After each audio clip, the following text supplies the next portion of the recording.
Hi.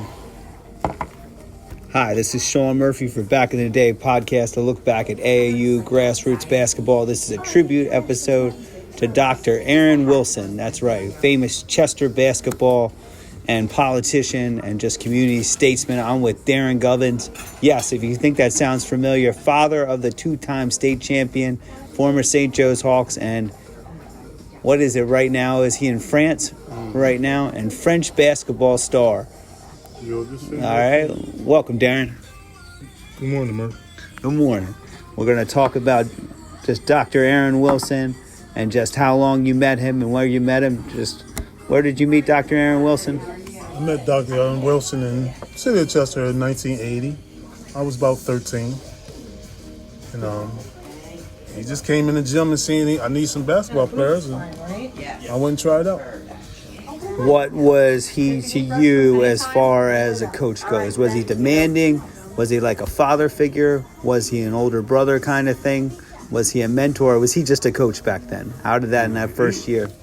He became a father figure. He started out as coach, but he became a father figure and a positive male in my life that I needed at that time, because I had lost my father a few years before I met Doc. So Doc was that positive male in my life during that time. Okay. And from then on. And from then on, that is true. And Doc's coaching style was he a gentle individual or was he a demanding dictator? Dictator. He was a dictator. It was his way or the highway back then. Did you feel like that made you better, or as a 12-year-old were you so confused but you loved him at the same time? No, that made me better. Yeah. Who else was he part of your guys' first team? You were telling me. How did he first come to get you, recruit you from where you were going? 13, our first team, it was a bunch of older guys. Leslie Taylor, Lonnie Chandler, Jerry Foster. That was the first team. They was older kids when I was playing with them. But our second year, it was me, Keith Taylor, Martin Smith, Timmy Bannister. We had a good squad the second year from then on. Where did you and most of you guys reside from or consist of? Was it Chester or was it from all around the area? It was all from the area. Most of them came from Chichester. You know what I mean? But our main crew was from Chester. Okay. And how far did you travel? Did you just stay within the city in the first couple years? Or did Doc hit the ground running real quick? Or did he build it up? In the first couple years, we traveled many places in Delaware County. We went to Philadelphia, Delaware. Did you have a team name or anything? Were you not Champ Sports, Chester, Biddy, or anything like that? Or no, Doc just had uniforms and that was pretty much it? Just had uniforms. We didn't have a team name during that time. It ain't till he picked up the moniker Champ Sports later when we got older. Oh, okay.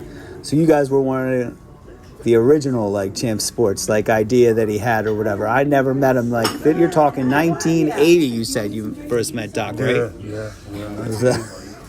So yeah, and where was the furthest you went? You just went to Delaware County the first year, and the kids. The first couple years, because we was kids. We wasn't teenagers, 16, 17, all that. No, Doc wasn't.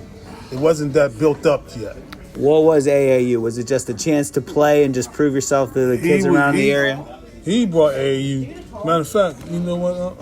I'm moving a little too fast, because after we left the Biddy League, when we turned 14, 15, 16, we played in what they called the Chester Rec League for the Chester Red Sox. Doc was our coach. Chester Red Sox, we won the Chester Rec League 3 years in a row. Then most of us graduated and went to high school and started playing for Chester High. Okay, and what to anyone who doesn't really understand Chester High or just hearing this for the first time, we've been living under a rock for a long time, but Chester High is the mecca for Delaware County basketball. It's kind of like its own country.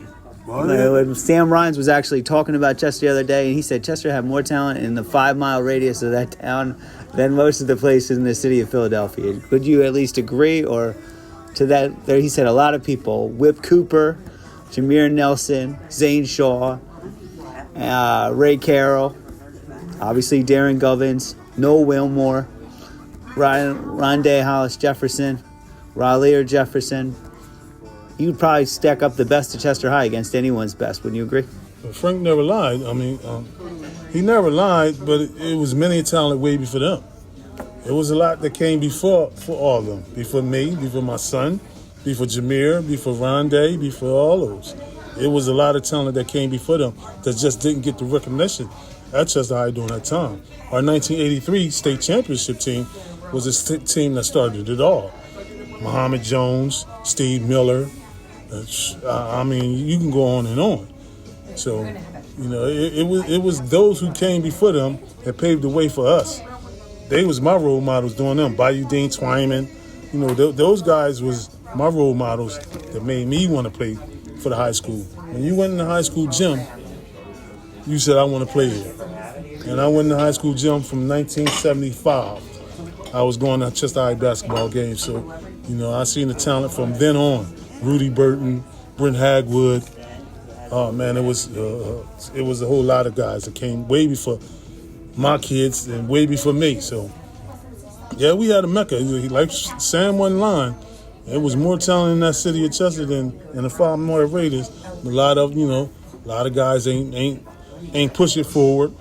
You know, Darren Pearsall went to Temple. You know what I mean? A lot of guys. Steve Miller went to Virginia, down to Coppin State. A lot of guys went up there. You know, then when I came, 1985, 86, you know, Keith Taylor, Pop Cobb, Marvin Dukes. Man, it was Joe Abner. And we had John Traywick and all those guys, Kevin Howard. No, they was my teammates in the 80s. And we went up against Billy Owen, 80, 87, 88. I'll start with the wings. 85, 86. So that was about the high school time and all. And we're talking like you had an advantage over a lot of people by having a guy like Doc Wilson and having an organized team that kind of went around and challenged everybody. Was AAU even existing? Or like you said, that was more neighborhood back then? No, Doc brought AAU. I was on Doc's very first AAU basketball team.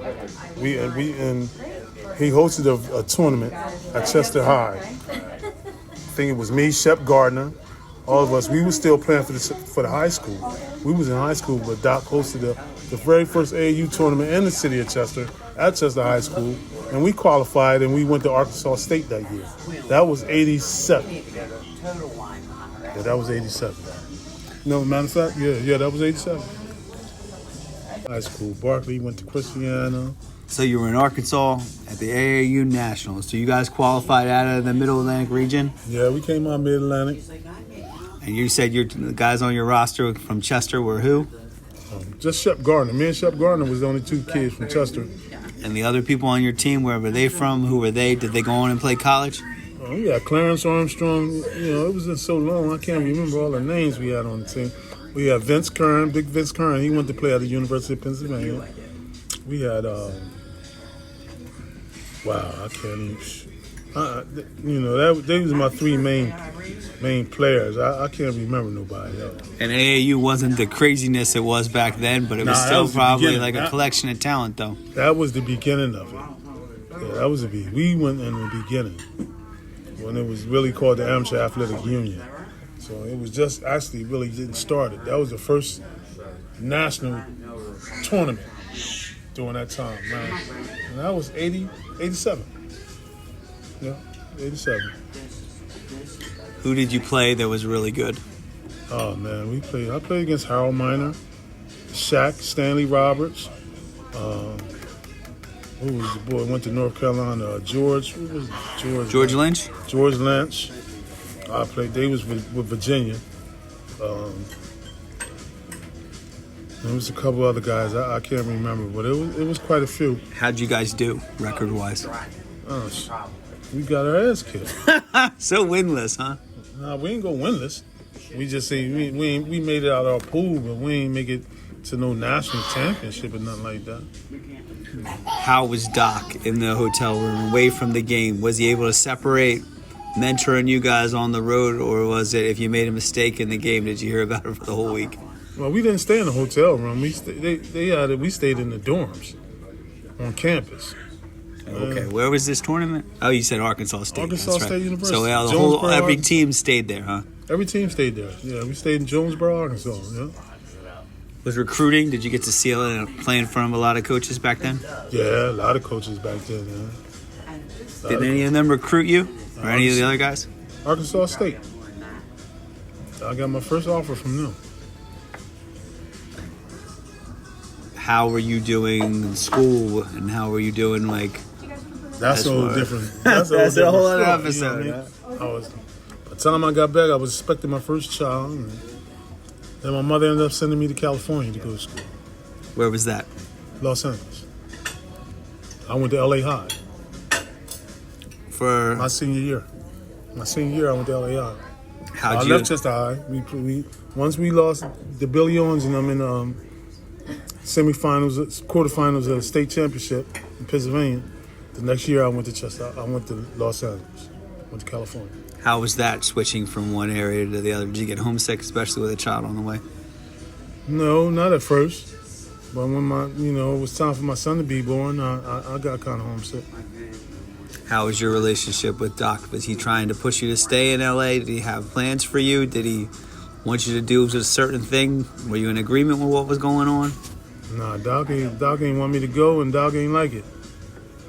I ain't gonna get into our relationship changed after that. I'll put it to you like that. There was a timeout period for a while. A long while. Until Darrin all of a sudden started playing basketball. Was that about the time, or maybe a couple of years before that? Yeah. He didn't even know I had a son that could play. Okay. He just wanted to make peace, and then through that he kind of understood. Because he brought me back into coaching and all that with him to help him out. But during that time, I didn't know. Well, Doc, matter of fact, our relationship changed. Our relationship got back when he started running for mayor, when he got into the politics. Then, he started this little championship sports. He had that going on. Went to Harrisburg, started messing with the Harrisburg kids and all that. And he came back to get me to coach with him. So I was coaching with him, helping him out with the Harrisburg kids, working with them. But he never knew I had a son. Well, he did. Matter of fact, he did know. He knew, but Darrin was only 10. When he found out Darrin was good, that's when he really amped up everything. Yeah. And around that time, he was starting to get in with Mike. All right, we're going to continue with the Dr. Aaron Wilson tribute, and I'm with Mike Cook, Friend Central legend, Pitt Panther, East Carolina, New Hampton, wherever you want to go. And I'm going to tell you I'm going to tell you my Mike Cook story. First time I ever saw Mike Cook, we were in a tournament in Berwyn, Pennsylvania, Paoli, TE Middle School. And he was in 8th grade, and we were smoking this team. I think it was called the Hood or the Neighborhood or something. And Mike Cook was not there, and we were just smacking on this little neighborhood team. And all of a sudden, out of nowhere, the guy who was the coach of that team, who also coached at Friend Central before Keno, he came rolling in with Mike Cook, Willie Frank, and a little kid named Jason Polikoff. And they smacked us. It went from we were up 15 to we lost by 15. Wow. And I didn't hate Mike Cook as much as I hated Jason Polikoff, because none of those kids could ever get the ball from him. But that was the first time I ever saw Mike Cook. So welcome, Mike. I appreciate it, man. Thanks for having me. Yeah, of course. We're just going to talk a little bit. Tell me about just growing up, where you were born, your parents, just how you were raised in sports. How did it become basketball was a thing? You always look like a football player, but you could handle that handle. You know what I mean? You're graceful with that basketball, so don't judge a book by its cover. You know what I mean? When did you first start, and then just kind of how did it come to we're going to do basketball, that kind of stuff? What was AAU like? Was it even then? There? Yeah, I mean, it all started, so both of my parents played basketball. My mom and my dad played basketball in high school. I think my mom is still the all-time leading rebounder in U-City. Ooh, okay. Just inducted to the Philadelphia Hall of Fame. Women's Basketball Hall of Fame as well in Philly. And my dad played Division II basketball as well, played at Parkway. It's funny because Danny Rumpf, who was one of my close friends, went to Parkway and broke my dad's single-season scoring record or something like that. Oh, okay. So you must know Mike Morak pretty well. Mike is my brother's college roommate, so I know Mike. I have to give him a hug next time I see him. Mike is my guy. Everybody knows Mike.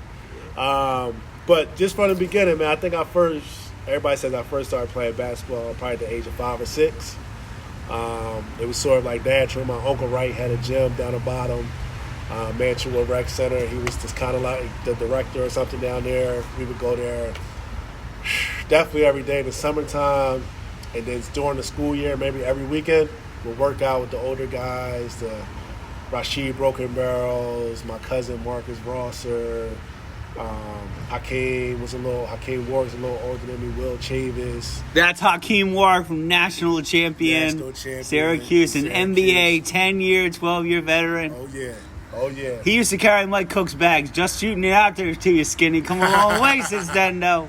Nah, Skinny was my guy, man. Skinny was the reason why Friends Central really, really took off. But that's sort of how it started. You know, I grew up in West Philly, 61st and Spruce.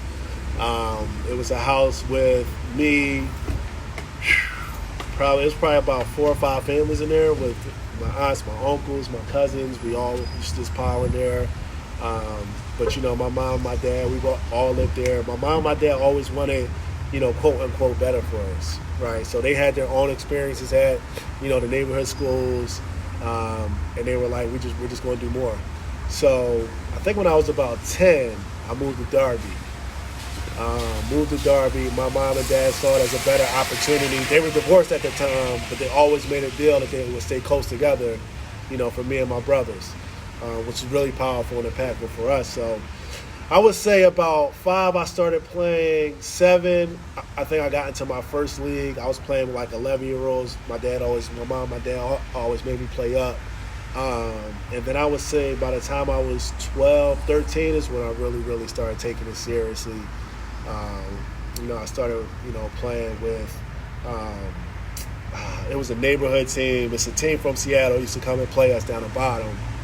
And I would just get my behind kicked every summer by the older guys. Who were some of the older guys, and who were some of the neighborhood kids that you played with? Oh, man. So they had, I can't believe I'm forgetting this guy's name, but they had Nate Robinson. Nate Robinson from the New York Knicks came all the way across country just to whoop you? They had a bunch of guys. And Miles, what's the guy's name with the Arizona, light-skinned guy back in the day? Miles Simon. Miles Simon used to tear us up, man. All mid-range shots, fundamentals. And like I said, it was me, Will Chavis, guy named Hike, Skinny, my cousin Mark. We had a nice team. But yeah, for sure, but not NBA bros. It's the Miles Simon, most outstanding player in the NCAA tournament. Yeah. Played in the NBA for a couple of years. They would come and give us a good run. We had a great relationship with those guys. Through AAU, we always stayed close. Miles is a little older, but when Nate and I were coming up and I came, we all kind of sort of like stayed close. And then from there, I found Philly Blue with Coach Baldwell, who we were probably referring to. That's the team we were referring to. Championship Sports, and then Friends Central, and sort of the rest is sort of just history. Let's just go to Philly Blue, but walk me through your game. Who coming up would most resemble your game? If I could describe him going old school about that time, the first time I saw him was like Scottie Pippen and like a point forward kind of thing with a Charles Barkley build, to be honest, was how I would saw him. So Scottie Pippen is probably my favorite player of all time, and Charles Barkley is my favorite power forward of all time. So that's great to hear. Scottie was just versatile. You know, he was definitely taller than me, but I always modeled my game behind Scottie Pippen. I tried to be a good defender. That wasn't my strength. That wasn't your thing back then. I was more of a, I guess, you know, Michael Jordan guy when it comes to scoring and things like that. But as far as versatility, I always wanted to be like Scottie. You know, I wanted to be confident and brash like Charles Barkley. You know, and just as far as shaping my game and just my toughness and sort of my mentality came from my mom and my dad. You know, just wanting to be the toughest guy out there. You know, and that started from when I walked into the gym, right? I had my hoodie on most times. I wouldn't smile. Everything that I tried to do was sort of intentional as far as my entrance goes. What was the reach of Philly Blue? Sorry to cut you off. No, I just wanted to set up. Who did you have? Where did you go? Where did you travel? Was it a local team just playing other teams in the area back then? Was that more community-oriented back then? That was more community-oriented. Coach Falwell was a Friends Central coach. He brought a lot of guys from Friends Central. It was me, 2 of my cousins, and I think we had maybe 2 other guys that were just from the neighborhood.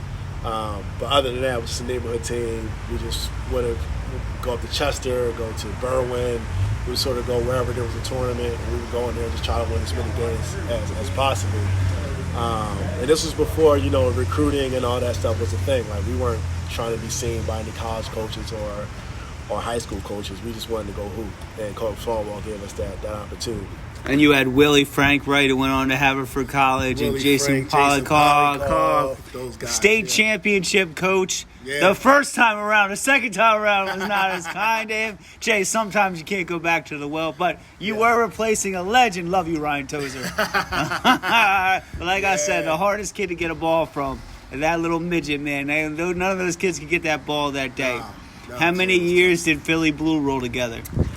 I want to say maybe 1 year, 1 or 2 years. It was a one and done kind of thing, right? One and done kind of thing. We also had my friend Jared Hill on that team. I think once we enter high school and our Friend Central program sort of took off, guys just differed and sort of branched out into AAU and things like that. And AAU was just about to start, right? I feel like I had this argument with Sam Rhines that there was 2 leaders in AAU.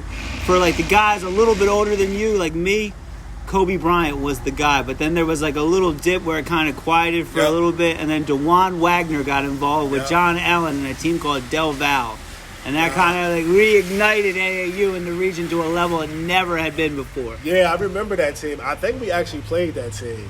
That was my first time playing DeJuan Wagner. I was scared to death. I heard everything about this guy. And everything about him was true that game. John Allen was really, really good too. Now I'm thinking about it. Shouting you out, Tootie, right now. They still love you. That's my guy, man. I mean, I remember, during my recruiting process, I actually was looking at Seton Hall because of John Allen. But just playing against guys like that coming up without any real, we all just wanted to hoop, right? You get the opportunity to play against a John Allen, a DeJuan Wagner, a Lee Malchione at that time, whatever the case may be, you just want to go out there and do your best. AAU wasn't the craziness it is now. Kids didn't really hear about it. I remember my brother, who's a year ahead of you with Ryan Tozer and all of them. We had played on John Allen's team and we're like Scribinis, and we kind of split off on our own thing. Yeah. And then we thought we would show them, and they linked up with Wani. Starkey got, Jim Starkey. Stark, where are you, right? Yeah. You know what I mean? Nobody ever knew what he meant, but we all went with it, right? As I would say, nobody was more powerful with so much small size. Yeah, man, that boy had a powerful voice. A lot of sort of reach of the community, connections, networking. My dad loved that guy too. So. And it was hard to not love Starkey. When you think about it, and just Philly Blue, the reach. What you have to know is when we had that scrub team and we got smacked up by Wani and John Allen, and I went to that little tournament in Paoli, and I thought, how am we ever going to stop John Allen? And I saw you come in. I definitely was going to do. And you guys were gone. You came up, smacked us, and left. It wasn't even I had a chance. But I was I told my dad, I said, I got somebody. I don't know where he is. Yeah. And we were just become friends with Ryan Tozer. Okay. And I said, who could match up with him? I'd love to see John Allen and Mike Cook. And I never, ever got to see that. All the super matchups that Jeremy Treatment they never put that one together. And Ryan Tozer heard it. We were talking down the street. He goes, I know that guy. That's Mike Cook. He's going to Friend Central. And I was like, what's that? And he was like, oh, that's a high school. And I was like, I never heard of it. It sounds like a bus stop. And he's like, well, you're going to hear about it later. So from Philly Blue, how did you guys did your dad know Doc Wilson and Star? Was it Doc? Was it Starkey? Was it Howard Hudson? Guys, shout out to Howard. Howard Hudson. Wow. I mean, these guys had a huge reach. They were all over the place. Yeah. They scurried. Yeah, man, I honestly don't know. So this was back in the day when if your parents or your dad or your mom said you're doing something, you just did it. So then you just came home one day and they were like, Philly Blues over, you're going to this. Championship sports. Came home one day. The thing that attracted my dad to championship sports was Doc would talk to us about education. I remember when I first went to Friend Central, Doc tried to buy me some suits. He Oh, always- really? He did. He tried to have you looking good. Oh, he tried. Yeah, Okay. he was like, you always want to represent yourself the right way. He was talking to me about stock market, everything at that time. Me being 13, it was in one ear. You had no clue what was going on. But those were the things that sort of like attracted my dad to Doc, his program. Not to mention like the influence that he had on just Delaware County in general. Doc was like the Godfather. Have you ever seen the movie, like, you know what I mean? Or there's another cult movie with Christopher Walken called King of New York. Yeah. Doc was like the King of Chester.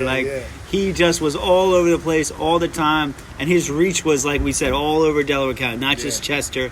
Interviewing Darrin Govens, he would talk about how, like, even Doc's first team had 2 Chester kids. You would think, like, oh, it was all Doc and all Chester. No, it was Ty Chester. It was Ridley. It was like, once Doc saw you, that was it. So you don't even know. That's crazy. You don't know how Doc heard about you. Don't know. All I know is I showed up to a practice one day and Was it a tryout or a practice? I don't know. I mean, See, Mike Cook doesn't do tryouts. Huh? if it was a tryout, I didn't know. I just approached it as this is another opportunity to hoop, get in front of people, play some basketball. That's all it was for me. Yeah, and you were in 8th grade around that time? 7th or 8th grade at that time. 7th or 8th? Yeah. Okay. And honestly, I wasn't that confident. I wasn't that good, I would say, at that time. I think the skills were there. I just didn't know how to play under a whistle. And there was a tournament. I do remember this. There was a tournament at Villanova, I believe, and I played with Philly Blue. Okay. And I forgot who we played against, but I must have had about 20 points. Everything just came together that game. Yeah, clicked. And my next tournament with Championship Sports, I remember something clicking in my head, and I just never looked back from there. Really? That's when you feel you're like, you found yourself. I was like, I'm ready to play against these guys. I think the team was pressing us. I was dribbling through the press. I was scoring. I was finding people, and it all came together, right? Who was in that first group? Do you remember most of them? I mean, I can remind you if you don't, but do you remember? Championship Sports? Yes. Yeah, 7th, 8th grade group. Yeah, man. I just remember me. I think T-Mac was there during that time. You remember Richard Gale from Academy My Park? guy, Richard Gale. I just talked to him yesterday, actually. Middle school phenom, Middle school Richard Gale. Academy Park, yep. I think he's still the same height. We love you, Rich. Him, Just Jones, Job, of course, The great Joe Godino. and The only white guy to play in the public league and make all public league in the last 30 years. Job had a ratchet, man. He could shoot that thing. And I forgot who was Brian on that team? Who is that, From Brian? Malvern? No, Brian Grandieri Chris. wasn't. Chris was. Chris. Chris was. Chris is on that team. Chris was smooth, man. I can't remember anyone else though. Yeah, From was that Bernowski on that team yet or no? There was a 6'10" kid from Camden Catholic named Will Oh, Bernowski. my man, Big Will. He might have been on that team. He might have been on the team. And was you know, my like guy. 3 of those guys, and I never got to talk to you, but I talked to Chris Grandieri, I talked to Will Bernowski, and I talked to Joe Godino. Okay. And they all said, we'll think about it. And I went to the AAU regional, and who I see with all 4 of you guys warming up with Doc. I was like, whoa, like That's there's a the Doc size Wilson and effect. like, You always got to the dads. You get to the dads, you could get it done, man. That was Doc's method. Yes, he did. And the way you had your team, you were definitely talented along the post and the perimeter, I felt like. More than anything, I felt like what you lacked, no offense, Justin Jones, was a true point guard who could take the game over. We're going to, like, as we go on to that actually became Mike Cook. Just in case you were ever wondering, like, who actually, when that was what was great about Doc, what I always felt like he adjusted to his team. Yeah. Even though, like, he did not adjust to his team and not playing his way, Right. he adjusted the offense. I remember watching that team and just seeing how are you going to get that many forwards in the game, and no matter what the lineup was over the years, and we'll talk about that, he always just went around that, and that was his answer eventually. He went with Justin the whole year, 7th and 8th grade. Yeah. And I remember thinking, how are they ever going to lose? Did you feel like that going? How was the early going? What, did you struggle to mesh at first, or did you just crush people before you went? Did you play a tournament before the regional? I honestly don't know. It's funny you mentioned Justin, man. He's probably the best point guard I ever seen at that age, to be honest with you. This guy could shoot the ball from anywhere. He could His defense was crazy. He was getting by people, finding people. I learned a lot from Justin Jones, and he was the reason why I was confident enough to play point guard my freshman year at Friends Central, to be honest with you. Just traveling with him, his personality. Whenever we were on the road, he would be the most talkative person in the room. Great leadership qualities. I don't know what happened to him after he got older. I don't know if those things still carried on. But I know for that team, man, if we needed a big shot, a big play, I know I got a lot of attention, but that kid, he could go and get it too. And I know that, Jameer was there at Chester, and there were some other guys there too. So I don't know what that did to his confidence, but championship sports, Just was the man. He was the guy right that's how there. We all saw him at championship sports. And from me to T-Mac, Matt, everybody sort of respected Justin in that way.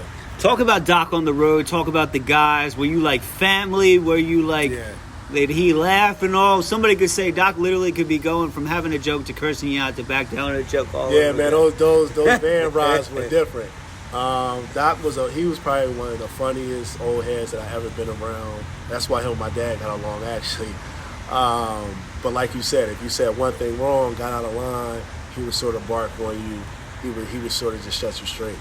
And what that was, there were some guys on the team without fathers in their lives. He knew that.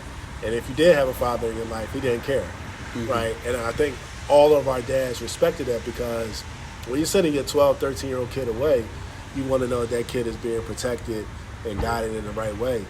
And that's what Doc represented. I mean, basketball is one thing, right? But those little tidbits that I wasn't listening to at 13, 14 years old, they sort of stick with me now, and I hear them all the time, right, along with my dad. And he made sure that, he was a constant presence outside of basketball as well. So, when you talk about the bus rides, you talk about the hotel stays, you talk about off the court, those are the things I remember most about Doc. The best to share a meal with. Like at all, Old Country Buffet, he loved that. He kept that thing in business. Friendlies. We was everywhere, man. We would eat 3 or 4 times a day. It was like we ate better than some college teams at that time.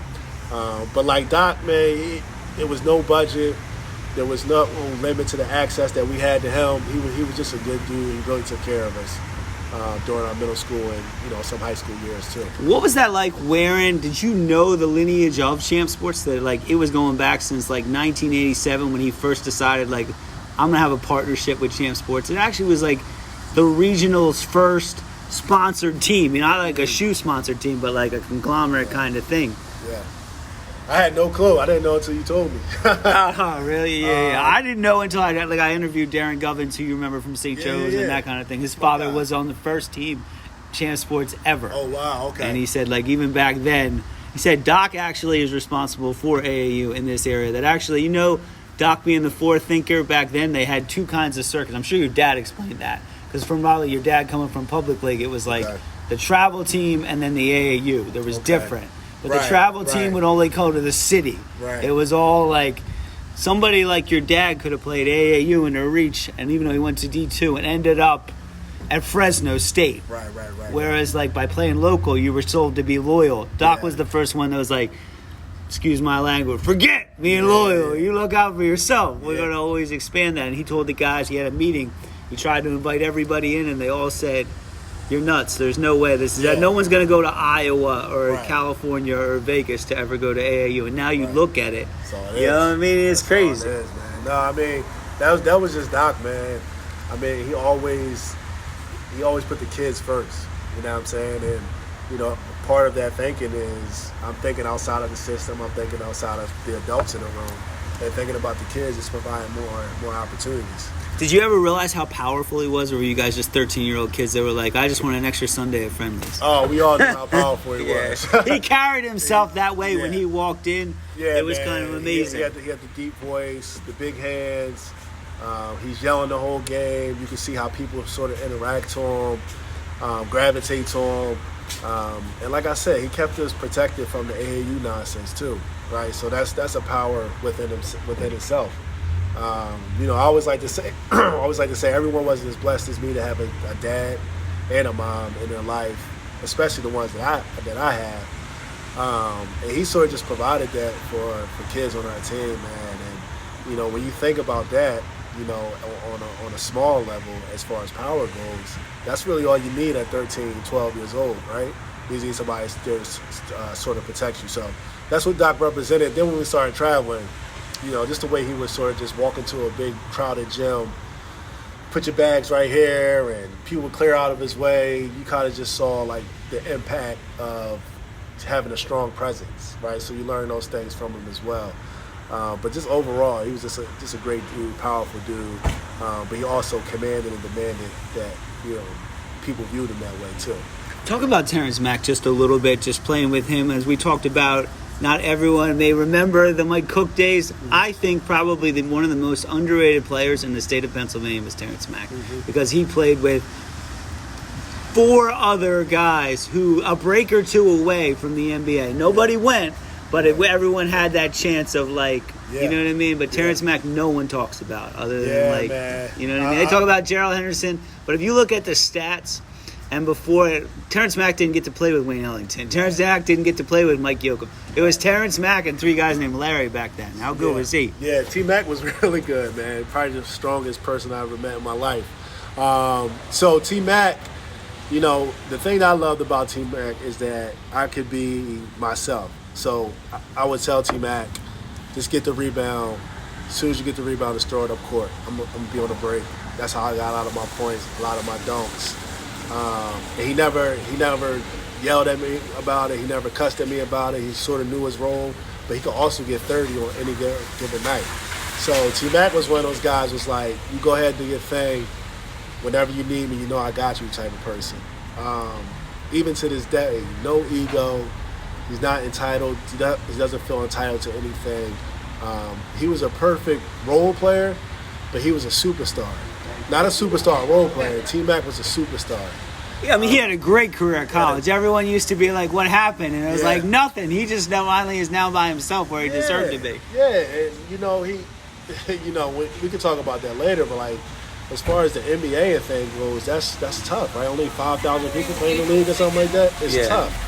But T-Mac had a very successful college career. He was undersized at his position, strong as an ox, but he also had, people looking at him because of that strength and that size. So as far as being successful, I think that's a big success on his part. And just going to Episcopal, sort of bringing, more notoriety to that program, leading that program, breaking school records, but also, being an A and B student at that school as well. Right, T-Mac he could have done anything he wanted to do in life outside of basketball. So when you do talk about success, I know the basketball community is a little gung-ho about the NBA and overseas. I like to look at the overall person. And providing for your family goes a long more way. There's a lot of guys in the NBA who don't know where their kids are. Exactly. And T-Mac was just one of those guys that if he knew that, right? And maybe that was a downfall of his. If basketball doesn't work out, I'm going to be good because I have a brain and I can do whatever I want. Were there anybody that were the leaders in that first group? Were there anybody that you looked and you were like, because of Doc's really, really strong personality, talent-wise, he messes with us, but you could just see, because Doc had this, you're either with him or he can bowl you over. Even talking to Darrin just said some people thrived on it, other people wilted. Yeah. Who were the people that thrived?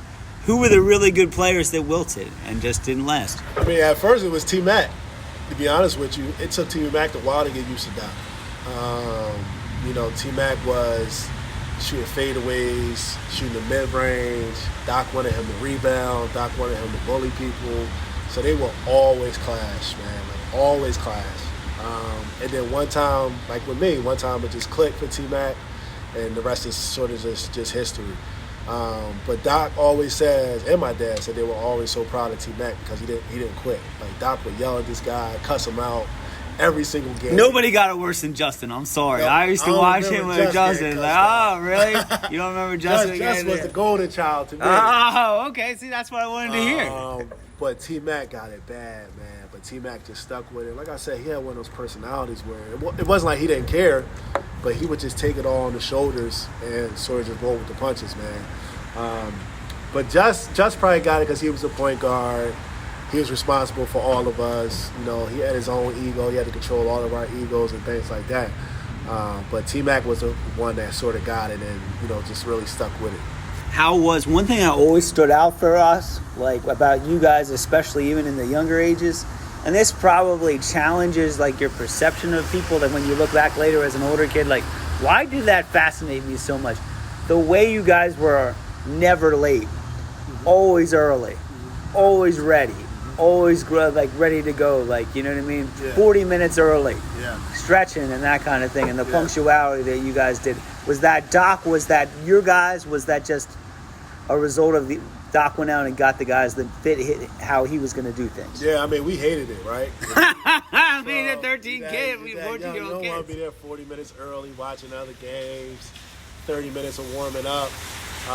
But Doc, he was a professional, man. He was just a professional. He surrounded himself with professionals, and he wanted us to be professional. Like, I can't remember a conversation with Doc talking about the NBA or talking about professional basketball. It was always those little things: being on time, being prepared, taking care of yourself. It was always those things. So, you know, it's no surprise to me now as an older person that we did do those things. But at the time, it definitely wasn't us. No, it was a work in progress. It was Doc. Doc made sure we were there on time. So, yeah, man. And then he would always, I'm scouting the other team, so you guys got to scout the other team. I'm getting mentally prepared, so you got to get mentally prepared, right? So we had to take on his personality and his leadership as well. But, I mean, as older people, it just benefited us. There was like I'm sure you heard the Del Val, John Allen comparisons all the time. Watching you guys, it was like Dwan Wagner and John Allen's Del Val team were gangsters. They would literally just beat on people and then just send you out the door. Champ Sports would literally shake your hand in the beginning of the game, completely dismantle you, leave, and it'd be the exact same score, but it almost was like people almost wanted to take your autograph or shake your hand. Is that Doc? I think it was a little bit of Doc, a little bit of our personalities too. You know, we understood that, you know, it's basketball. There's only one way to play basketball, to be honest with you. Some people say that's old school, but that's just the way it is. And like I said, man, we weren't John Allen. We weren't DeJuan Wagner. Right? You're right. You were Mike Cook and Terrence Mack and We're company. a bunch of unknown kids trying to make a play, trying to make a name for ourselves. You know, my 9th grade year, I just got a name, and you know, we couldn't do what DeJuan and them did, right? Because we just didn't have that sort of aura around us yet. Did you know you guys were going to be that good from like the first practice, or were you like, let's see, or was there a loss? Did you lose often? I don't know. Like we'll talk about the regional in a minute, but like for such a you did. You lost. I don't think we lost often, to be honest with you. I think that you know, I don't know if we knew how good we were going to be. I think we were just hooping, and we just wanted to win. Right? Mm-hmm. I don't even think we cared about how good we were going to be or legacy or anything like that. I think when we stepped out on the court, we just wanted to sort of just beat everybody and let them know that we do this, beat them. And like you said, shake their hands after the games, do whatever we had to do. But Doc always made it known that this is the game that we're playing right here. This is the team that we're going to beat. He never talked about losing. I don't even think he ever had a game plan. We're going to go out here, run our plays, be tougher, and he would just yell the whole game. So we will always have that voice in our head, reminding us to just be the tougher team. So, you know, when you talk about how good a team is going to be or expectations from us, I don't think we had any. I think we just wanted to go out there and win and just play as hard as we could at that time. How far did you guys travel the first year? Did he take his time the first year? Did you just stay local, Jersey, New York, Delaware, like that kind of thing? No crazy traveling? Yeah, I would think so. I can't exactly remember if we ever went anywhere crazy, but I think so. I don't remember going anywhere crazy. I remember maybe, I want to say like Lehigh Valley was a constant spot for us, places like that. But I don't remember traveling too far with Doc. Oh, okay. I remember the AAU regionals. I remember like you guys were clearly the favorite, and then you guys going out and playing Susquehanna Township AAU with Dwayne Spencer and this white blonde-haired kid, which became Lee Malchione. Right. And they beat you. like up and down the court. Dwayne Spester was excellent in middle school. He went on to Hampton and had a good career too. But to like the expectation from seeing you the game before, and that game you did guys beat them by like 30. So I felt like you may have gone a little bit overboard on the other team. Yeah. Was it shocking to watch that group lose, or just looking at the collection of talent? It was close, but they still beat you by almost 10. Mm-hmm. So it was like, wow, like, or was that just like, oh wow, AAU, we got to amp it. This is what Doc's talking about, bringing it every day. How was he after a loss like that? Honestly, he would do all his yelling on the court. And after the game, it was sort of like, nah, I told you so, but this is what it is type of thing. But it's funny that you bring up Dwayne, because I forgot all about that guy. That was the first guy where I was like, damn, I got to get better. He was excellent in 8th grade, wasn't he? Oh, man, he was strong. He was fast. He could handle the ball, get to the rack, shoot. I was just like, now I'm older, he reminded me of Jameer Nelson a little bit. But I remember every time I saw Dwayne, I just remember like, I got to get 40 this game, because I know he's going to get 40. Mm-hmm. And that's sort of what our relationship became. Oh, really? You were chasing him after a certain point. In my eyes, he was the best player in whatever I was thinking at that time, for my age especially. So he was the guy that I was sort of like, okay, this is the guy that I got to beat. And then I remember seeing him maybe in high school, and I would just remind him all the time how he sort of just like pushed me and motivated me. And every time I saw him, I just knew I had to bring my game. But losing that game, man, I think, you learn that basketball, you're either going to win or you're going to lose. And I think the 30-point whooping on the next team was sort of just us taking it out on the next team. But also, when you do lose, these are the consequences, right? Maybe you don't go to the championship. Maybe you can't get a gold or whatever, a trophy or whatever the case may be. So I think from there, we learned the harsh lesson, and we should have just took it on the chin and moved on from it.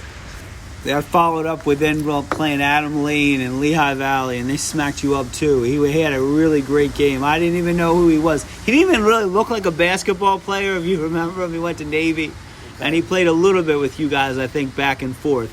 Okay. But you guys still qualified, I think, that year. Did you go to Nationals that year or no? Yeah, we went to Nationals. So how did you guys do? So Nationals, well, let me give credit to Lehigh Valley. Lehigh Valley was the first team where 1 through 10, they were all fundamentally solid.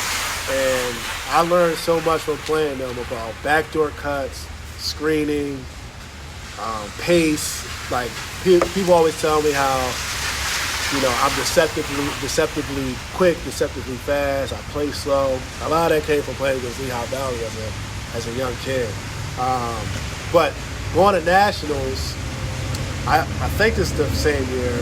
I remember the opening ceremony at Nationals, and everybody broke. This is how clueless I was. Everybody broke, went to the bleachers, and I found out at that moment that we were playing a showcase game against someone. I don't remember who it was. I don't remember if we won. I know I had a great game, but I just never realized the impact of what we were doing. Right? Did you guys add anybody for the Nationals? Do you remember anybody? That's when Matt and them came. So Matt Walsh came around? I think Matt was there at that time. Maybe he came after that. Maybe Lee was there. But I only played in Nationals once. You only played in 8th grade? I only played in 8th grade. And then after that, I was playing, the Charlie Webbers and things like that.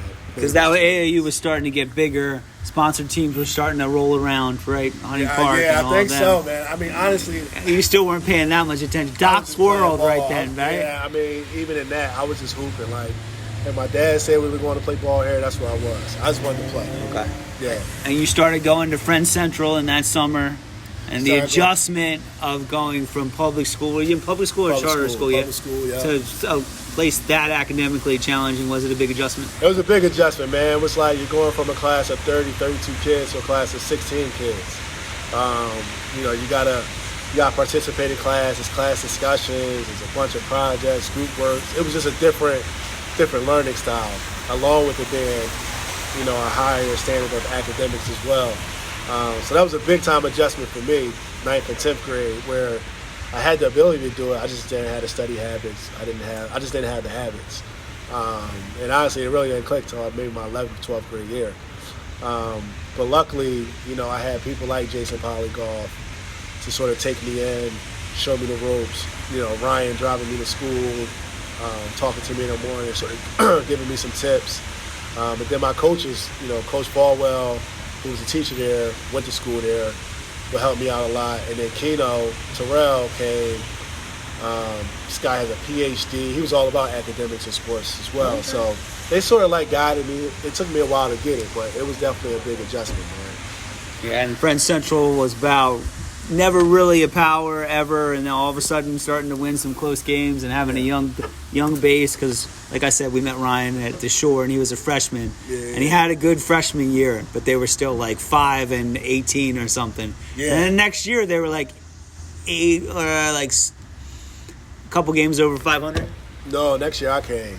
Yeah. So my year before Ryan, so I'm gonna give Ryan some credit. Year before Ryan got there, they didn't win a game. Oh, really? So, okay. So Ryan got there, won on 5 games. Then when I got there, I want to say we won 21 games. All right, so it went a difference of 16 games, which also culminated with 2 of the most underrated players that ever went there, Willie and Jason, because they don't ever get that much credit. They don't.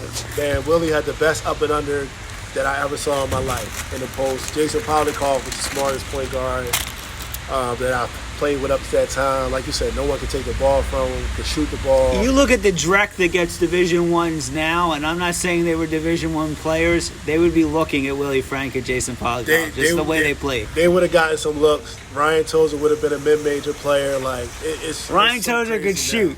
It's so crazy now. With 6'5", could shoot the ball, tough as nails. The landscape now is so different. When I think about, even when you talk about those, they think about Hakeem, Mustafa. They definitely would have been, straight out of high school. Right? Yeah. You know what I mean? Yeah, so no, I agree. We were just talking about Darrin Govens, how everyone would kill to have a Darrin Govens now. Yeah. But 2-time state player of the year, but nobody ever talks about it. D Gov is so funny connection with being Darrin Govens. I had just tore my ACL on my right knee when I was in Poland. So thinking about retiring from basketball, because I would have to basically start over with the overseas route. So D Gov had just left a team in Iceland. That team was calling me. I wasn't really for it. So they connected me and said, reach out to Darrin. I called Darrin. Darrin told me everything was great, take care of you, it's a great starting point. So he was the reason why I signed my contract in Iceland. I haven't spoken to Darrin. That was probably the first time I spoke to Darrin in years. But he was just accepted another phone call, gave me some great advice. Probably spoke for 30 minutes. One of my favorite players that I ever coached, to be honest. Great teammate for everyone. Probably gave up too much of his individual game. Yeah, man, but that's, we came up in an era where it was all about winning. Yeah, no, that's right. It was about banners. It was all about winning, all about banners.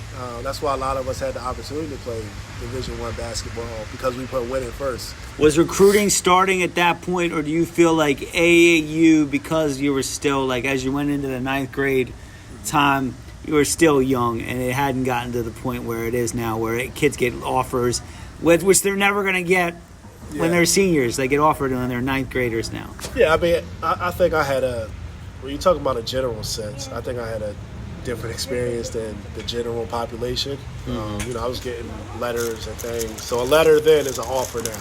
Yes. Just for clarity. I was getting letters in 9th grade, right, from, Cincinnati, right, just big time schools. So it was a different experience for me. But as far as in general, I think that it's definitely more open as far as the recruitment game goes. Going into Friends Central, I would get a letter.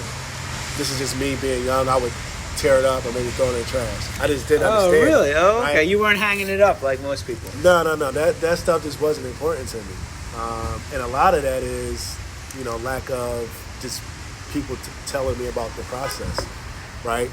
I went to Friends Central to a team that was an afterthought, and now we're the best team in the league, the best team in the area. They have one of the best players in the country. Who's there to help me navigate that? No one, right? Because they're not used to that. And it's a big reason why, I'm working, now, I have this company, a consulting company. I work with student athletes. I mentor them. I help families navigate the admission school process for private schools. I just have a unique focus on, you know, all families, but I really hone in on student athletic families as well. You know, I always tell the story of I got an Olympic invitation my 9th grade year. I thought it was fake. Threw it in the trash. Did your dad kill you later? He didn't even know. To the summertime. Okay. They were calling me. They were calling me to come to a tryout. I'm like, what? This ain't real. This not real, right? Mm-hmm. Last summer, nobody knew me. Everybody's talking about DeJuan Wagner, right? And now I'm getting these opportunities. You were the name now. People were talking about all of a sudden. Between that and Friend Central, because now it wasn't just in a national sense. Friend Central's getting ink in the city, so now people know who Mike Cook is. And exactly, and you know, I just didn't know how to navigate those things. So, you know, from that to, you know, throwing letters in the trash, I would turn down interviews, and I just wanted to hoop, hang out with my friends. You were a 14-year-old kid in love with basketball. None of my other friends was going through that at that age, right? I was the only one going through that, so I literally had no one to sort of turn to. And as good as my dad was, as good as Doc was, they never had those experiences. So I just didn't know what to do. So like I said, my experience was pretty unique as far as recruiting goes, but I think, you know, looking at it now, there's something to be excited about with recruitment, right? I got a phone call, I got an offer. It means something now. It may not mean anything to colleges, but it means something to these kids. And if that's what drives them, that's what drives them. Because honestly, you don't even see college programs promoting wins. They promote the guy that went to the NBA. They promote the guy that made all conference, right? They can have lost a game. It could be 6-21. 6-21, just lost by 10, but they got 30 clips from the night before on social media. So it's a new era. It's a new day. It's not about winning anymore, unfortunately. And it's not the college coaches' fault either, right? Because they have jobs to do. So they have to come up with a model to sustain their jobs, sustain their employees, and feed their families. So, you know, the culture and the game is changing. And recruiting now is different than recruiting then. Adding Matt Walsh and Lee Melchione and Dwayne Spencer. I think they were the three that came in the next year. Okay. All right, so now you went from a team that had no shooters to now you're adding Matt Walsh. And you're adding somebody like Lee Melchione. So in case you ever get a chance and stop Mike Cook, you now have Lee Melchione to worry about now. And I think Lee Melchione in 8th grade was Dwayne Spencer's running mate. But in that next year, it took literally 3 games to realize that was Dwayne Spencer's running mate. Now Dwayne Spencer holds Lee Melchione's bag. You know what I mean? Like adding those two and Dwayne, how did it just do for team morale? Who do you think? I know Chris disappeared, right? Chris Grandier disappeared. Yeah. Was there anybody else that disappeared, or Rich Gale's role changed? His role How changed. was the team with the roles? Where everyone's still family? Where everyone's still joking around? Because you blew out a lot of teams, a lot more teams, and you guys really shared the ball, so everyone kind of ate. Were a lot of arguments and fights at the hotel, or no? We were rolling, and we were like the Beatles. Not that I remember, man. I mean, I remember, speaking of Rich, he probably wasn't playing at all. And this dude would show up to every tournament, come with the laughs, come with the big personality. You know, he probably had his feelings about Doc, but he never took that out on us. You know, when Matt came, Matt just brought a different dynamic. It was like MTV and like that kind of stuff. Matt and Doc was a YouTube video waiting to happen. Throwing behind the back passes at practice, Doc cussing them out. But you can't say anything because they're great passes, pulling up from 30 feet. You know, once we got Matt, and you know, I just saw how he sort of operated. Right, everyone sort of praising Steph Curry for his warm-ups before games. I saw Matt doing that in 8th, 9th grade. You know, Matt had everything that sort of I was missing. I didn't have the training. I didn't have the fundamentals. I didn't have all those things. Matt had them. So for me personally, I got to learn from another person on how to be a really, really good player. And then one thing I really loved about Matt is Matt was probably had a bigger ego than me at that time on the court. He absolutely did. He was a Yeah. completely different player away from the court. Yeah. Was there anyone that experienced more hate in the area than Matt Walsh? No. And did anyone thrive better with No. more hate than Matt Walsh? No. Matt Walsh was the man. He is the man. Matt would go to Philly. He would go to Chester. He would go anywhere in this hoop. They'll give you 30. They'll talk to you. Steal your girl, Snap his Playboy fingers all model. game. Yeah, Matt was the man, man. I mean, like I said, and honestly, Matt's dad and my dad became really close, and in turn, me and Matt became really close. And just as as recent as last year, Matt and I we would communicate online and things like that. So I think when Matt came, Lee came, Dwayne came, Leon Hunt. What did we call Booter. Booter was there too, Booter huh? came. Booter came and went though because you guys had such a dynamic. He was there for a minute. He was for like there a year and a though. half. Was he? Okay. I never remembered him with that group in the big stuff, but he always was with Starkey. Yeah, so yeah. like he always seemed to play with like Tootie, like He was, more. he was in that class. Sorry to Yeah. cut you off. No, he was no. one of those guys. Nobody really understands how good Leon Hunt was. If people thought like you played big for your size, Booter was like 5'8", my size, and could score 40 anytime he wanted to. He could shoot the ball from anywhere. Nicest kid too. Oh man, he was great. But him and Doc, they clashed. They were not meant for each other. He was a Starkey guy. There was like, if you ever notice, there's an AAU, there's a Doc guy or a Starkey guy. Yeah. Mike Cook was everybody's guy. Like there are other people that Me and Doc definitely. ain't have no issues, man. But Buddha wanted to play his own way. He could get a bucket. He wanted to get a bucket, and he should be able to get a bucket. But again, just another guy that I had no issues with. If he wanted to go out and get 40, he'd go ahead and get 40. Because I know if he's getting 40, we're going to win the game, right? That's what it was all about. But, just having those guys around, they were all funny, great personalities. Our egos never clashed. We never had egos off the court. Right? What was the locker room talk down like even 10 in the tough game? Having not experienced that at all, that level. Were you starting to play up a little bit? Did Doc play you up No, or did he play you never H? played up. Did that Never bother your dad and other people? Did you feel like now, like if you watch the great teams, if you're good enough, you play up? Yeah. You know what I mean? I Do you mean, think like that yeah. started to like, with all your guys' reps, you wanted that more now? Yeah, because before then we always played up. Like Doc would have us play up in some tournaments, but before that, as a kid, I always played up. Always played against older guys. So I would play basketball with my dad and his friends. But that was really probably like my 8th, a little bit of my 9th grade year. It was the only time where I played at age. In our age group, and we would just blow everybody out. It really wasn't competitive at that time. So, my dad would mention it to him, Joe's dad would mention it to him, Starkey, but it just never really clicked on that we needed to play up. And that was probably a big reason why a lot of guys sort of just transitioned out after a while. Did you learn a lot from Lee Melchioni and Matt Walsh just in like how to play the game, or do you feel like, because I saw a lot of overlapping with that team, or was it just like no, kindred spirits, we played the same way? It felt like if I blindfolded all 5 of you, like it would just that you guys would find each other. It wouldn't be no big deal. I think we all learned from each other.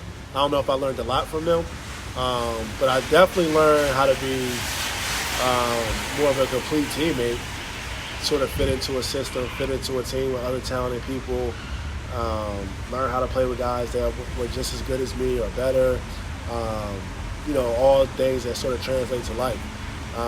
And then off the court, learn how to not be the biggest voice in the room too, right? Like, if I'm talking and Matt's talking, who do you listen to? If I'm talking and Lee's talking, if I'm talking T-Mac's talking, right, who do you listen to?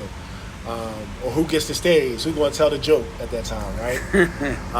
So just learning those things. But, I learned a lot from those guys. I don't know how much I learned on the basketball court from those guys, but definitely as far as being a teammate, being a person, I picked up a lot of things from those guys.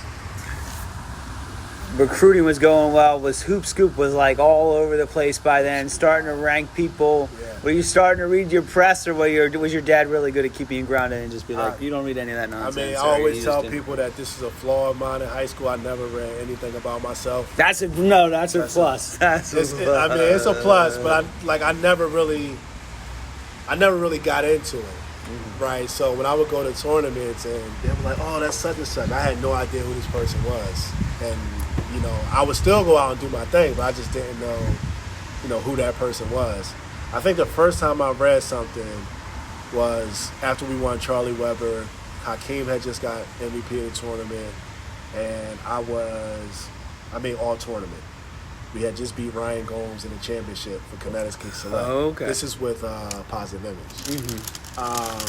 And I was skinny. Hakeem's been my friend since I was like 6 or 7.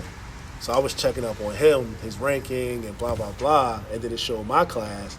And I think I was like top 5 at that time. So that was the first time I ever read anything. And then probably a couple weeks later, it was like a national paper that was like, after winning this tournament, we sort of want to see what Shadi, Mike Cook, and Hakeem Warwick do this year at school. So it was my junior year, Hakeem's senior year. We won a lot of games. We all averaged over 20. And then the next article I read was how big of a disappointment we all were that year. I remember when you were going into your 10th grade year adding Skinny. I was at the season opener with Malvern, which was the very first time they played in that beautiful gym. Okay. And they beat you. Like, you guys were up the whole game, but Skinny wasn't skinny yet. Okay. He was like just coming. It was like a reclassed. He was still Jamal Nichols' brother. Jamal Nichols' brother. So he was just starting out. It was like it was Mike Cook and the big tall thin kid. Yeah. And like by the end of the year, he wasn't Mike Cook and the big tall. Yeah. So it was Hakeem. Lattell Vaughn, you were right before anybody else. Lattell, yeah. So it's funny because, like I said, me and Hakeem have been close since we were kids. But my dad and Hakeem's mom were close. They grew up together as well. So when you talk about just service and giving back, or whatever the case may be, Hakeem wasn't getting any minutes at U City, and they probably still regret this to this day. So my dad was like, I remember this conversation. It was the summer, maybe like after the season. He said, "Listen, you got this great opportunity. It can't all be yours." So he said, "Hakeem's not playing.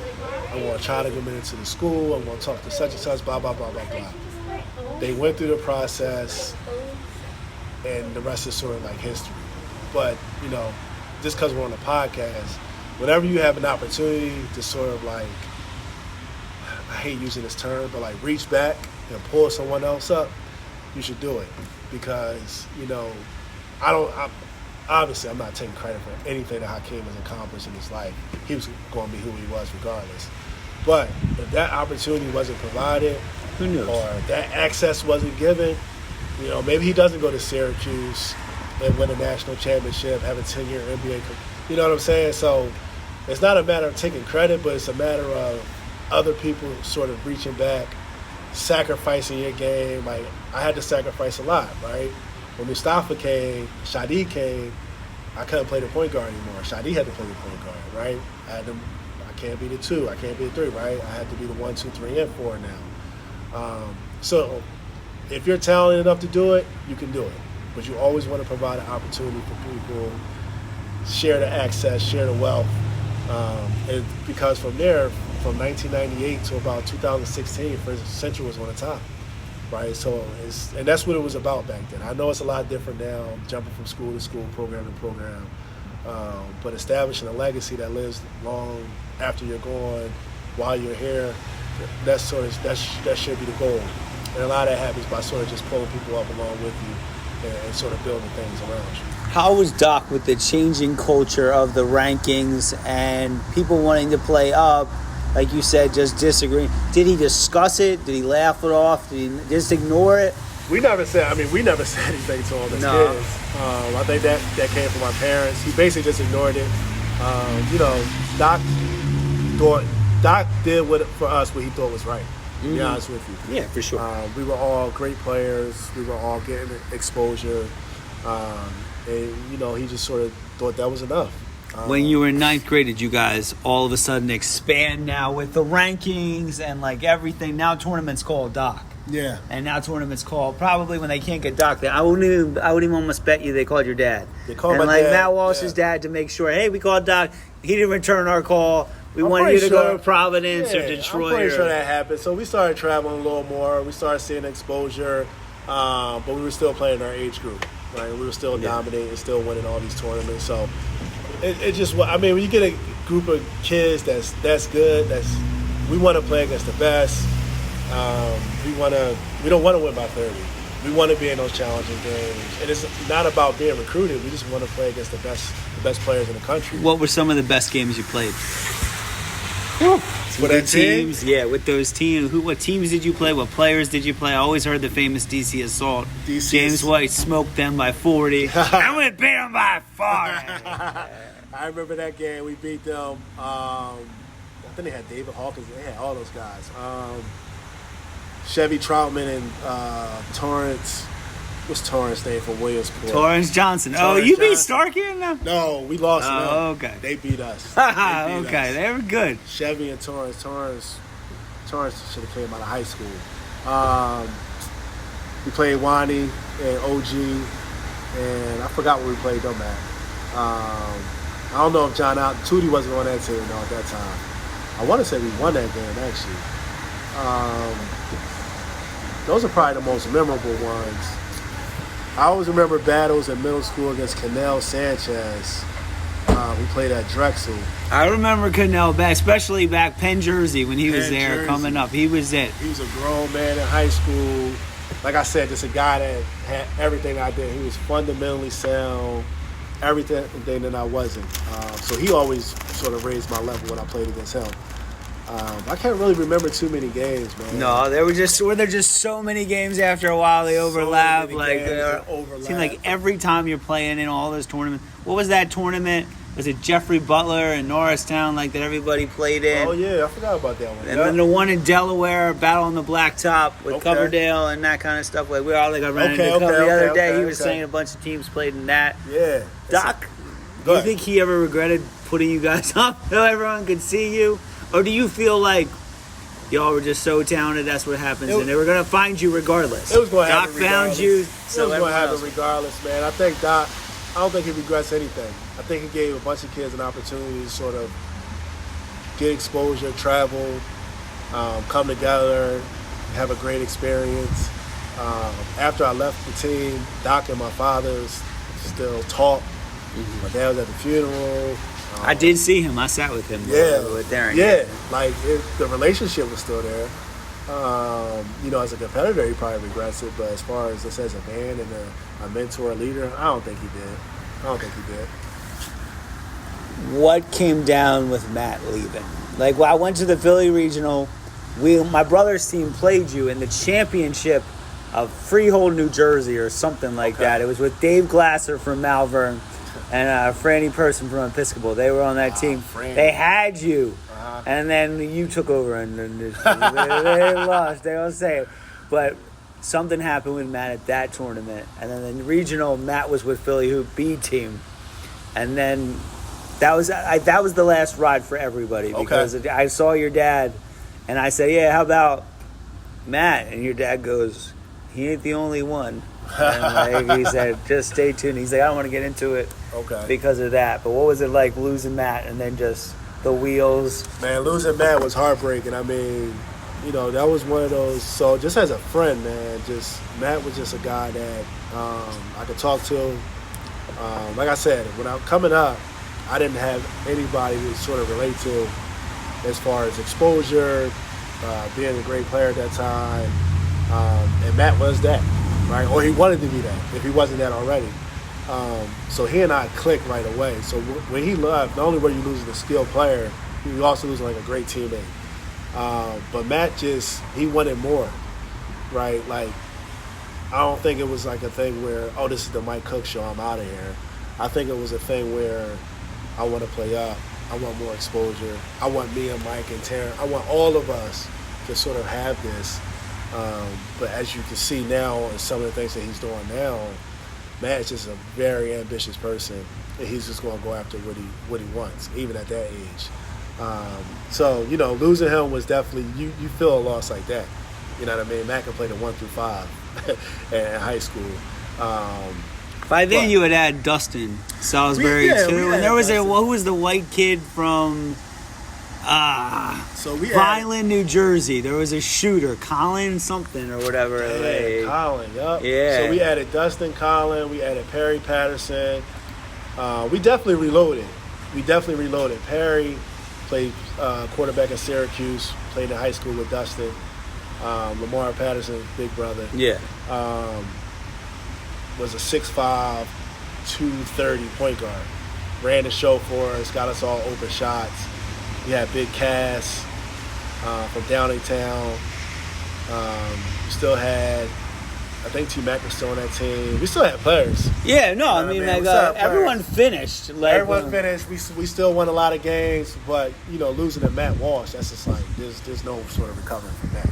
So you said that, was it agreed after Matt left and after Freehold, like, all right, we're going to give Doc this regional, and then, like, that's it? Or it just, you wanted to play up, and you don't know, you can't speak for anybody else. You can't speak for Lee playing with Jimmy and all that. I can't really speak for anyone else. I don't know what this, like I said, we were kids. Like, this is the old school. Yeah. Your dad said, do this, and you went. That's what now doing. They have their own agents, and parents have no say it's anymore. Different now. It's sad, isn't it? That there's really too many sad. middle guys running around. It's really sad. A lot of guys running around don't know what they're talking about for the most part. But, as far as my transition out of championship sports, I was all set to go to Charlie Weber with them. But I think that, I don't know what happened I don't know if anything happened between Doc and my dad, but I was running late for something, and I couldn't be at the pickup point in time. And I think they just dipped. They sort of just left me at the stop. So my dad called Coach Larry, and was like, Mike going with you. So I went with them that weekend. And that was it. That was like the last. Something so quick. So I honestly don't know what happened. I don't think it was anything crazy that happened between Doc and my dad. Mm-hmm. But my dad told me, because I was talking to him about playing up, you're going to be loyal. This is Doc brought you in. Doc got your experience. You're going to be loyal. And then when Doc didn't wait around, I think I had to finish a test or something. When Doc and them just took off without us, that was 40 minutes early again for something, right? Yeah, that was it. But like I was, it was me, and I was doing something. If I gotta be somewhere, my dad gonna make sure I'm there on time or early.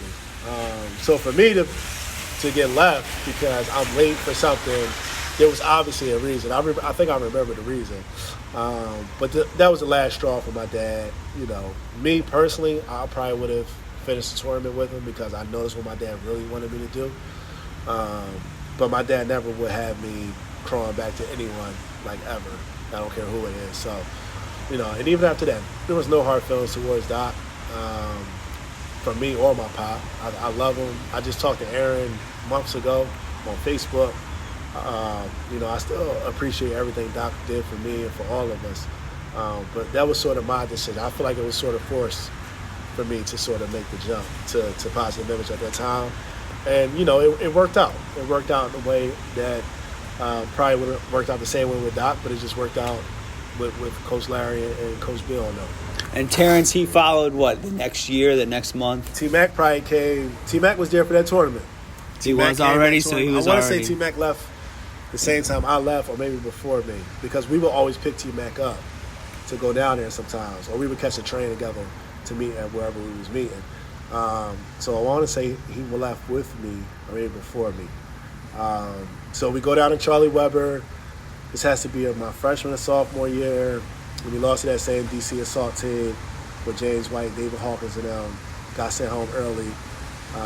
What was that like after smacking up a team and being like, well, they reloaded. Yeah, they did, because you guys gave them an education. Did you ever compare every team you played to those guys, or no, you were ready to move on and just go to the next group? Nah, it wasn't that serious for me, man. I think that, when you talk about comparing things, maybe just like the personality and the friendships on that team, but as far as basketball goes, basketball is basketball, right? It's going to be the same wherever you go at that level.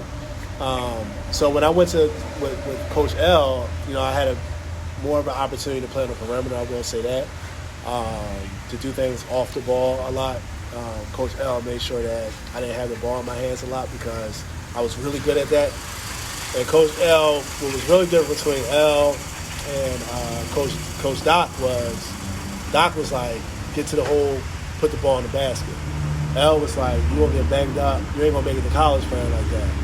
So because of Coach L, and honestly because of Allen Rubin, I developed my mid-range game, which became a big part of my game, going forward.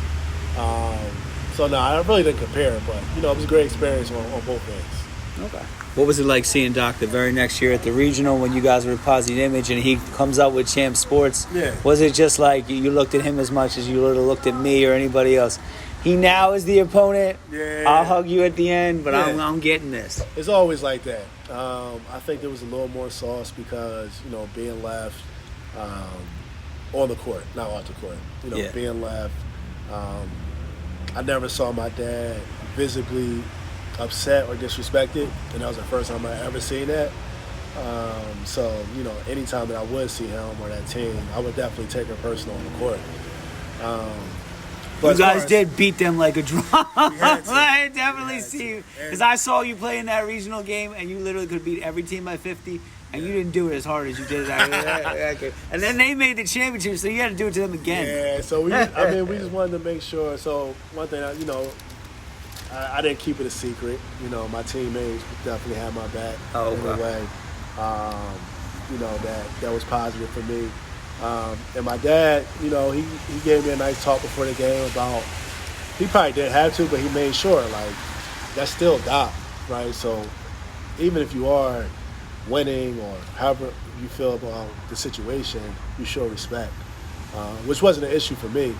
But, my dad just wanted to make sure I show respect before the game, during the game, and after the game, because Doc provided a lot for me. And like I said, those little conversations that he had, it's more valuable than anything that basketball could offer me. Compare that group: Mike Cook, Matt Walsh, Lee Melchione, Terrence Mack, Dustin Salisbury. That was probably the best five that I saw. Harry Patterson, Chuck Davis. Yes. Chuck Davis, yeah, Chuck Davis, yeah. Who, no offense, Stark, was not Mike Cook. Because they sold me on that late in the beginning. They were like, they got a guy better than Mike Cook. And I watched Chuck Davis and I said, Stark, he's good. Yeah, we'll talk. They don't want to talk about, we will, all right. I took that personally, too. I remember Starkey telling me Chuck was going to be better than me. That was, yeah. Chuck, my guy. So anyway, well, you look back at sponsored teams now and like the teams that come around, Patriots, Philly MJC, that's now K-Lo, Team Final. Where does Champ Sports rank up with that? The great DeJuan Wagner and John Allen teams. Oh, I mean, we're at the top. When you think about 1 through 10 and wins and just the amount of talent that we have. I know if you're talking about careers and where people. I'm not talking about that. I'm just talking about teams. I'm just talking about general. Yeah. The teams people. play each other. Yep. But as far as talent on that team, when you talk about 4 or 5, maybe 4 guys that had potential to be NBA players. 4 guys that won championships, or maybe more guys that won championships with their schools. I don't think there are many teams that sort of compare with that team, which is a big reason why, even at that age, we wanted to sort of be on the bigger stage, just to play against people and show that, right? So, there were some lost opportunities to sort of be etched in Philadelphia history in a way, or national history in a way. But I think when you talk about AAU teams, there's not many teams that compare to that team. Not many.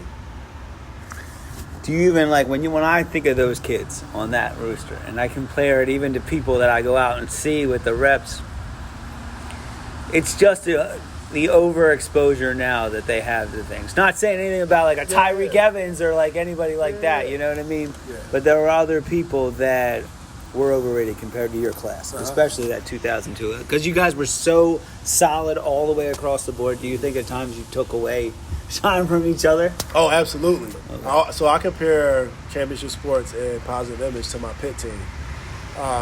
When you talk about just the amount, and think about this, I'm transferring from East Carolina, where he gave 30 to Rick Pitino on ESPN. Saw that game, brother. Give it up. I've always been a Mike Cook fan. All right. In case people were like, where did this guy come from? He was lighting Rick Pitino up at that time and had Pitt for like the inch of the Final Four or whatever. And the NBA seemed like right there. Yeah. Go ahead. Yeah. Sorry to cut it off. No, I appreciate that. But yeah, I just compare it to my Pitt teams where you have a team of 9 guys that can start anywhere in the country. And I transfer into this school, as a 16-point per game scorer in one of the toughest conferences in the country, right? This is Conference USA with Louisville, Memphis, Cincinnati, Marquette. This is before all those teams went to the Big East. And, I'm a top 5 player in the country. And then I transferred to this team where I'm like, I did this at AAU, right? So I'll definitely find my way. And I did in a way, right? I did and I didn't in a way. But when you talk about sort of just mentality, what your goals are, what your ambitions are, I was all about winning, right? A big reason why I didn't declare after my sophomore year or test the waters is because I wanted to play in the tournament for at least 1 year. Once teams left the conference, our coaches got fired, AD got fired in East Carolina, I was like, I got to go. It's either the NBA or transfer. And luckily I got a phone call from Pitt probably a day or two after my name went across the transfer board. But just sacrifice and taking away from your light, you're going to always shine, right? In colleges and NBA teams, especially now, they want guys that can sort of fit into a system and still shine their own way. And I think we did a great job of that, right? When you talk about Matt, you talk about Lee, you talk about T-Mac, we all shined in our own way. We all went on to play high-level Division I basketball. Even Will Bernoski, who was like a role player that went on to Central Florida, and I never knew that. People don't ever realize how good Job Godino was. So let me tell you something about Will. So when Will came to us, Will was timid, Will was soft, Will was everything. You talk about all these personalities on our team, all these great people. We would pump Will up every single day in practice. Will came back with a 3-point shot. He was more mobile. The next year, maybe next tournament, it happened so fast, right? But that's just the type of team that we had, right? We saw some potential in you as teammates. We wanted to bring it out of you because we wanted to win, right? I know that may be a lot different than what's going on now, but just back then, that's what it was all about. It was about winning. So, and when you talk about that amount of talent, maybe if we were a little more selfish as players, maybe those projected NBA players go to the NBA, right? You just never know. But, when the objective is to win, you're going to always land on your feet because you just sort of had that mindset and those intangibles that sort of translate into life. Will there ever be another Doc Wilson? Are they still up there? You've been around. Is that one of a kind? Never, or we can only hope? So it's Doc Wilson, Larry Waiters, Greg Wright, RIP Coach Wright. I know I'm missing some people. Too many going too early. Yeah, man. I'm missing a lot of people. Sam Rhines Sr., Sam Rhines Jr., Starkey, Howard, Howie. So there will never be an era. My uncle Bright, my dad. There'll never be an era of coaches like that because now you're so scared to discipline kids. You're so scared to hold kids accountable because they may leave your program. Parents may file a lawsuit against you. There's just so many things that could go wrong, and it's really affecting the way people can coach, and in the AAU circuit especially. So, Rob Brown and Lonnie Lowry, sorry to cut you off. Literally said, Lonnie gonna be Lonnie. Lonnie gonna be Lonnie. But you know what they told me? And this woman, I went to go see Lonnie's mom in the hospital once, and she said that Murphy got out of the right time. You would hate it. Don't play with your daughter and stay away far away from AAU right now. It's crazy, man, and it's like I hate to keep going back to it. This is not an ad, but this is why I started my company as far as mentorship goes, because you got kids that's hearing from 30 different people, and all they're talking about is basketball. Right, and I mentioned before we turned the mic on, like I always brag about these 4 kids that I mentored They had dreams. They wanted to play Division I basketball. That's all they were about. And every time they would talk to me about it, I'd say, don't forget you have a brain. Don't forget you have a brain. Like, those kids are going to be working in finance next year, right? They graduated from some of the top-level Division III programs in the country, in the world, right? And it's not because of anything that I did, but it's just those constant reminders that mentorship, along with what their parents are doing, but especially that mentorship of life is bigger than basketball, right? I would say, a huge percent of the guys coming up now weren't as good as I was, right? I had everything was set, right? And I blow my knee out to the point where an NBA team is like, I don't even know if you're going to walk, so I'm not giving you $1 million, right? What do I have to fall back on? My brain, intangibles, networking, relationship, right? That's what you have to fall back on. That's the only thing that matters, right? And there aren't, I want to say it's the right way and not disrespect anyone, but there aren't a lot of people relaying that message, right? I remember, this will be the last thing I say about it. I recruited a kid to Friends Central, one of the top players in the country, playing high-level Division I basketball now, and someone that was sort of mentoring this kid asked him, well, why you want to go to Friends Central? What, you trying to be a rocket scientist? This is a very well-respected player in the basketball community, like, for over 30 years. And I'm just like, this is the message that's going out to some of these kids, some of these parents, some of these families. And I'm just like, this thing is bigger than basketball. Everybody's not going to make the NBA, right? Me, Mustafa Shakur, parade All-American, number 1 point guard in the country over Chris Paul, right? He has 10-day contracts, 2-way contracts, right? It's tough. And he's a great success story. But guess what Mustafa's doing now? He's had an interview with Forbes. He has his own energy drink now, right? He sponsors the Sixers. They're the official drink of the Sixers, official drink of the Chicago Sky, right? You know, Hakeem is a scout now. Even though he had his long NBA career, he's still a scout now. He's mentoring kids. He wants to get into finance, right? The game is so much bigger than basketball. Even if you make the league, you're probably going to retire by 32. Probably not going to be Kyle Lowry and make $300 million. What you going to do for the next 30, 40 years of your life? Kyle has to figure that out. Isn't that crazy though, that now we compare everybody to Kyle Lowry when Kyle Lowry was like never talked about by anybody, So, like honestly. I'm going to tell you a quick Kyle Lowry story. Okay. He probably doesn't like this, and it's probably why Lonnie and Kyle hated me in high school. They loved your game. So when you talk about people that didn't know about Kyle, so my dad and Kyle's mom, I think, worked together. So my dad would talk trash or whatever. You know, they all talk trash. So I saw Kyle at a tournament of Danny Ruff. So I think he had braids at this time. He was in 8th grade. All I hear about is Kyle Lowry, right? So I Cardinal Doctor was sitting right here. I shook everyone's hand on the bench, and I intentionally skipped Kyle. Like, I was the guy at that time. They right? remember that stuff. They remember everything. So I skipped him. I gave him a look. I was just like, I'm not shaking your hand because you're the next one up. Like, I don't know if anyone else saw that, but I saw that. Like, You saw that Kyle, he was going to be that good. And again, I'm not saying Yeah, no, I get it. he was picking people up full court, getting to the rack. Everybody say he couldn't shoot. Every time I saw him shoot, he could shoot. Just tough as nails. And I was like, I'm not shaking his hand, right? I don't know if it was because of that or whatever my dad was saying. Every time I played Kyle and Lonnie, they would foul me the whole game, talk crazy to me. Like, it was plenty of times me and Lonnie was about to fight. In the back of my mind, I was like, it's because of that, and I love it, right? Yeah.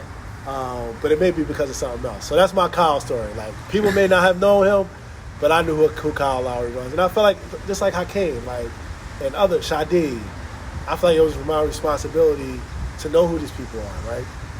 I found out later that Kyle applied to Friends Central. I found out later that the Morris twins applied to Friends Central.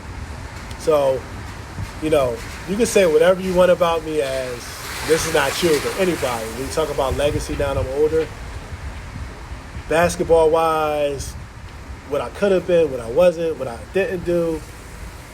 My legacy would be Friends Central basketball, providing access to private schools for people that were my age that came directly after me, and the trend of the Friends League now, right? When you talk about the Westtown powerhouses, when you talk about the George School powerhouses, when you talk about those players bringing in NBA talent, some would say that Friends Central started that. Well, they have 3 guys that were not only NCAA champions, but NBA veterans. NBA veterans, right? And Emil Jefferson, DeAndre Hunter. And Hakeem Ward. And then you have Michaela Vaughn on the girls' side, who won 2 national championships at Notre Dame, right? So when you talk about me, you started it. I don't know if I started well, it. There was, but it became popular. It became popular. There's nothing wrong with saying that it started. Because it may have, like... It could have started with Ryan Tozer. Johnny Haynes can say I started. Mike Jordan can say I started. Lamar Plummer can I just say meant I for started. Friends Central. For Friends Central, in my opinion, for the Friends League, when you talk about bringing in that level of talent and sort of the league having to recruit in a different way, I think it started with me. I think it started with Hakeem. I think it started with us. So like I said, a lot of people talk about legacy and what this person did on the court. I think the basketball community as a whole just sort of needs to change the mindset of how we think of our athletes, expectations on our athletes, and not train so many NBA players. Let's train some successful people, right? 2 of the best public school players that came out of the city, I'm not going to mention their names, unfortunately one is locked up, was locked up, and the other one, caught a case. These were NBA guys, right? Who's mentoring these guys, right? Who's picking them up? Who's doing anything for them when they fall? Where's their Doc Wilson, right? So that's what we need more of, right? These guys have to figure it out on their own. And then me, I try to have a personal outreach for these guys, but they don't want to hear from me, right? They just don't. They do, but they don't, because my message may be something that they're not trying to hear at that time. So, where would Mike Cook or Matt Walsh or Lee Melchione play now? What AAU team resembles Champ Sports the most? I already know what it is, but you may not say it. There's one that 100% I look at them, I even thought about it, was like, I know where you all would be right now. Well, but you give it I don't know, man. I'm not really big on the AAU scene. Yeah, I would think. I was thinking, like, here are the main sponsored teams. Kalo. Okay. Team Final. Okay. Philly Pride. We Are One. So I would say any team that goes to EYBL probably be that team. Would fit you guys for that. Team Final, I feel like, is where all the Mike Cooks, Matt Walsh's, Lee Melchione's play now. Yeah. There's finally an avenue to do that and to play up and to travel and all of that stuff. Right. And it's I know that a lot of people trash AAU, but what I will say is, if I would have known about the access, like if I would have known about ISE when I went up there, and if I would have known about like these AAU coaches, they may do a lot of things wrong, but they're giving their kids exposure, access. They're reaching out to college coaches. They're reaching out to, like a guy like me, someone would have reached out to the Olympic Committee, right? There's just different things that AAU coaches are doing. And I know a lot of times people at higher levels don't like it, but it's benefiting these kids so much. So if we can figure that part out, plus the other side of it, I think that Philly basketball will be in a different place. And I think when you talk about success stories like a Terrence Mack, that narrative changes, right? Because it's like, yeah, he didn't make the league, but the kid, he played at Rhode Island. I think he graduated early. He has his own company. He has his own bodyguarding company, right? Protection company. So success becomes a different thing. More people will know about style. That's right? true. In his company, and his entrepreneurship and things like that. They right? do now, right? They do now. So I think that we just need to change the narrative in the Philly community. Don't you miss the way we used to be? Even in AAU, go to tournaments, play each other, try to kill each other, and at the end, laugh about it. And that was one thing Doc was great at. Like, he would try and kill you for literally the entire game, and then at the end, he would be laughing about telling you, man, you had spit coming out of your mouth in that game. Yeah. No, that was the fun part. I think there's I don't know, man. I don't want to talk down on our athletes, but I just think For sure. there's just a lot of, not too much friendship, but the objective isn't to win. And when the objective isn't to win, you kind of get distracted on the court. You see coaches spend the entire AAU season losing, and they brag about kids getting offers, right? And the offers don't really mean anything. You know what I mean? So just sort of, you got to find a way to meet in the middle and bring it all together in the middle at some point. What's next for Mike Cook? Honestly, man, this company. Whatever is your next wife for me. says. Yeah, seriously. This company is next for me. I think it's going to be big for the community. I think when you talk about providing access, educating people on what a private school has to offer, but also how to get into a private school, right? I know a lot of people from my community, and I've met a lot of these people in my working admissions. The first thing they say to me is, I don't have a chance here because I can't afford $40,000. And that's just heartbreaking to me, to be honest with you, because I was one of those kids that couldn't afford $40,000 and I went there. So what a lot of people don't realize is that financial aid, tuition assistance is a real thing, right? You can go to a school, it's need-based, so you go to a school, pay $1,000 per year in tuition. But a lot of people don't know this, right? So as great as Catholic schools are, as great as the Catholic League is, the independent school education is different. It provides different opportunities, and I think it's definitely worth exploring, right? You can end up in a great situation at a Catholic school, one of the top public schools, but why not explore the independent route as well? So that's sort of what I'm trying to do for my community. I know we touched on it a bit earlier.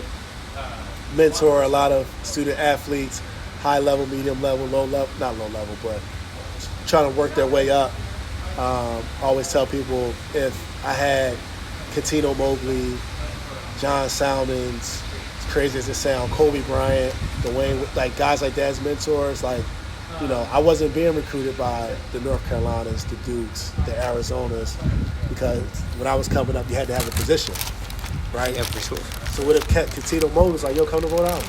Look what I do, right? What if someone like that was in my life? You know what I mean? So that's sort of what I'm trying to provide for families. What's the name of the company? Well. It's called Cook Expert Consulting. I do things virtually, I do things in person, workshops, training, things like that.